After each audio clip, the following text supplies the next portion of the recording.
మీ business ఏదైనా మీ ఊర్లో promotion చేయాలంటే అది సుమన్ టీవీతోనే సాధ్యం. ఇప్పుడే సంప్రదించండి.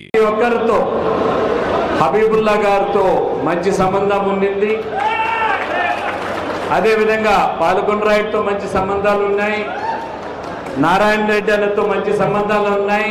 నాగిరెడ్డి అన్నతో మంచి సంబంధాలు ఉన్నాయి. మన రెండు నియోజకవర్గాలు కూడా నియోజకవర్గాలు వేరే కావచ్చు కానీ సంబంధాలు మాత్రం ఒక నియోజకవర్గం మాదిరిగానే ఉంటుంది. వాయిల్పాడు కానీ పీలేరు రాయచోటి కలిస్తే ముఖ్యంగా 3-4 అంశాలు ఖచ్చితంగా తెలియజేయాల్సిన అవసరం ఖచ్చితంగా ఉంది. మీ ముందర పెట్టాల్సిన అవసరం ఖచ్చితంగా ఉంది. ఒక పక్క మోడీ గారు 12 సంవత్సరాలు గుజరాత్ చీఫ్ మినిస్టర్ గా ఉన్నాడు, ముఖ్యమంత్రిగా ఉన్నారు. 10 సంవత్సరాలు ప్రధానమంత్రిగా ఉన్నారు. అటువంటి మోడీ గారి పైన ఒక్క అవినీతి ఆరోపణ వచ్చింది 22 సంవత్సరాల్లోనే ఒక్కసారి గమనించండి. ఆయన కేవలం భారతదేశ అభివృద్ధి కోసం భారతదేశం ముందరికి ఏ విధంగా పోగలుగుతుంది, ఏ విధంగా ముందరికి తీసుకోవాలని 10 సంవత్సరాలు ఒక్క రోజు కూడా సెలవు తీసుకోకుండా పేద ప్రజల కోసం పనిచేసిన శ్రమజీవి మోడీ గారు. ఎవరు ఏమి చెప్పినా కూడా మోడీ గురించి బీజేపీ గురించి మీకు తెలియాల్సిన అంశం ఖచ్చితంగా ఉంది. శాశ్వతంగా భారతదేశంలో ఉన్న సమస్యలు పరిష్కారం చేసేదానికి 70 సంవత్సరాల నుంచి ఉన్న సమస్యలు శాశ్వతంగా పరిష్కారం చేసేదానికి చాలా నిర్ణయాలు తీసుకోవడం జరిగింది.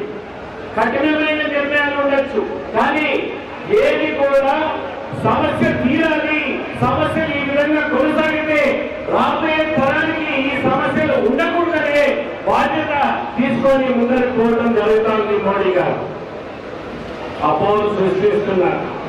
ఒక్కసారి 10 సంవత్సరాలు ఏమి చేశారో ఒక్కసారి మీరు ఖచ్చితంగా మీకు తెలియాల్సిన అవసరం ఖచ్చితంగా ఉంది. భారతదేశం మన ఆర్థిక వ్యవస్థ 2014కి 10వ స్థానంలో ఉండేది. 10వ స్థానంలో ప్రపంచంలో 10వ స్థానంలో ఉన్న ఆర్థిక వ్యవస్థ ఈ 10 ఏళ్ల తర్వాత 5వ స్థానానికి వచ్చింది. ఈసారి మనం ఓటేసి మళ్ళా మోడీ గారిని ప్రధానమంత్రి చేస్తే వచ్చే 5 ఏళ్లలో 3వ స్థానానికి రావడం జరుగుతుంది. అంత చక్కగా ఆర్థిక వ్యవస్థను ముందుకు తీసుకొని పోతున్నారు. అదే కాక మహిళా బిల్లు 96 నుంచి మహిళలకు పార్లమెంట్ లో అసెంబ్లీలో రిజర్వేషన్ కావాలని 96 నుంచి ఈ ఇన్ని సంవత్సరాల నుంచి పెండింగ్ పడతానే ఉంది. పార్లమెంట్ లో పెట్టుకున్నారు, రావడం లేదు, పార్లమెంట్ లో పెట్టుకున్నారు, రావడం లేదు. అటువంటిది మొన్న 120 ద్వారా 2023లో వచ్చే ఎలక్షన్లకంతా మహిళలు 33% పార్లమెంట్ లో అసెంబ్లీలో మహిళలు మనకు రావడం జరుగుతుంది.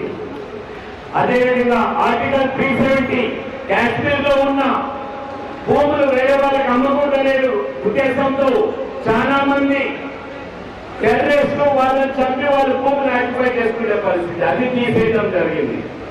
ఇంకో పెద్ద సమస్య ఇప్పుడే శ్రీరాముని బొమ్మ చూస్తా ఉన్నాం. ఖచ్చితంగా దాని గురించి మాట్లాడాలి. ఏదైతే రామజన్మభూమి ఉందో 500 సంవత్సరాల ముందర సమస్య. ఒకటే దగ్గర గుడి అదే మసీదుగా 500 సంవత్సరాల ముందర జరిగిన ఒక అంశాన్ని కోర్టు ద్వారా వివిధ స్థాయిలో అది రావడం జరిగింది. కోర్టు ఒక ఆదేశం ఇచ్చింది, సుప్రీంకోర్టు ఒక ఆదేశం ఇచ్చింది. ఏదైతే ఆ స్థలం ఉందో 2 ఎకరాల 77 సెంట్లు డిస్ప్యూట్ ఉండే స్థలం కేవలం 2 ఎకరాల 77 సెంట్లు మాత్రమే, వేరే డిస్ప్యూట్ లేదు. ఇది మామూలుగా టైటిల్ సూట్ అంటారు. భూమి వివాదంలో ఒక ఇద్దరు టైటిల్ సూట్ ఉండేటప్పుడు ఒకరికన్నా చెందుతుంది, లేకపోతే సగసగం అవుతుంది, లేకపోతే వేరే వాళ్ళకన్నా వస్తుంది. అటువంటిది సుప్రీంకోర్టు ఒక చరిత్రాత్మకమైన నిర్ణయం 5 సుప్రీంకోర్టు ప్రధాన న్యాయమూర్తులు కలిసి అక్కడ రామ జన్మభూమి కట్టాలి, కానీ మసీద్ కూడా కావాల్సిన దానికి 5 ఎకరాల స్థలం మసీద్ ఇవ్వాలని డైరెక్షన్, సుప్రీంకోర్టు డైరెక్షన్ ఇవ్వడంతో మసీద్ కూడా 5 ఎకరాల స్థలం ఇచ్చారు. రామ జన్మభూమి పూర్తయింది. మీ మసీదు ఏ విధంగా వస్తుందో చూసారా మీరు ఎవరైనా? ప్లాన్స్ అప్రూవ్ అయిపోయినాయి. బ్రహ్మాండమైన మసీదు. మీరు ఒకసారి ఇంటర్నెట్ లో పోయి చూడండి. 40,000 చదరపు అడుగులతో మసీదు 5 ఎకరాల్లో కట్టేదానికి అప్రూవల్ పూర్తయింది. ఇది ఏమంటే ఎవరు ప్రార్థనా స్థలంలో వాళ్ళు ప్రార్థన చేసుకునేదానికి రామాలయంలో హిందువులు, మసీదులు ఇది కూడా ఏ విధంగా ఇచ్చారంటే ఇండో ఇస్లామిక్ కల్చరల్ ఫౌండేషన్ వారికి ఇచ్చి ఏ విధంగా మీరు డెవలప్ చేసుకుంటారో డెవలప్ చేసుకోండి అని చెప్పారు. ఇది కూడా శాశ్వతంగా ఎప్పుడు కూడా హిందూ ముస్లింలకు ఎక్కడే కానీ ఘర్షణ లేకుండా చేసే ముఖ్య ఉద్దేశంతో కోర్టు ఆదేశాలు జరిగింది. దయచేసి ఈ మాయ మాటల్లో పడద్దండి. ఒక్కసారి దయచేసి ఆలోచన చేసుకోండి ముస్లిం సోదరులని చెప్తున్నా. ఈ రాష్ట్ర ప్రభుత్వం 5 సంవత్సరాలు జగన్మోహన్ రెడ్డి ఎక్కడున్నారు? మోడీకి గోల్తే బయటెత్తే ఇరవై హర్ పైసా డబ్బులు ఇచ్చేదన్నీ కూడా కేంద్రం నుంచి వస్తా ఉంది. మీకు పెన్షన్లు కానీ ఆఖరికి ఉద్యోగాలకు జీతాలు ఇచ్చిన కూడా కేంద్రం నుంచి వస్తా.